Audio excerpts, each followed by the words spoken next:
Napilitan si Vivian na umamin na siya talaga ang may kinalaman sa pagkamatay nga nitong si Francis.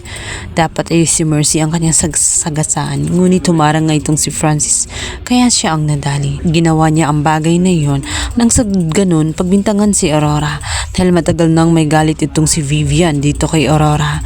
Minamaliit siya ni Aurora at kailanman hindi siya nito tinatrato bilang tao kung kaya't inis na siya at gusto niya talaga na pag-awayin itong si Sam at itong si Aurora. At nangyari nga ang kanyang gusto, nag-away si Sam dahil sa pag-aakala nga ni Sam na si Aurora ang gumawa nun.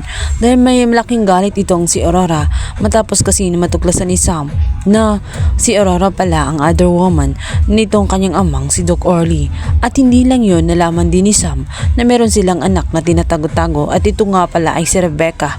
Sa pagkakaalam ng lahat, si Rebecca ay pamangkin lamang niya, ngunit pinagtatakpan niya ang lahat kung kaya't galit na galit siya. Nanginginig si Sofia. Gusto niya sabihin sa kanyang ina na hindi totoo ang kanyang pinagsasabi kahit yun ang katotohanan.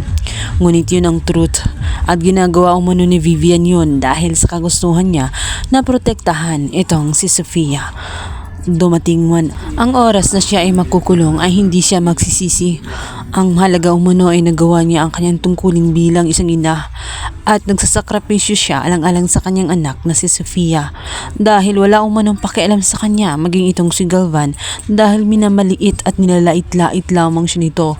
Walang pagmamahal itong si Galvan sa kanya. Gusto ni Vivian na tulungan siya nitong si Sofia upang itago ang kanyang lihim at makatakas siya sa naturang krimen na kanyang nagawa. Subalit ayaw tulungan ni Sofia ang kanyang ina. Ayaw din niyang madamay sa gulo. Ang gusto niya ay surrender ang kanyang ina at harapin ang kanyang kasalanan kung talagang siya ang pumatay kay Francis. Yun ang nararapat. Ngunit nagwala itong si Vivian. Nasaktan pa niya itong si Sofia bago lumayas.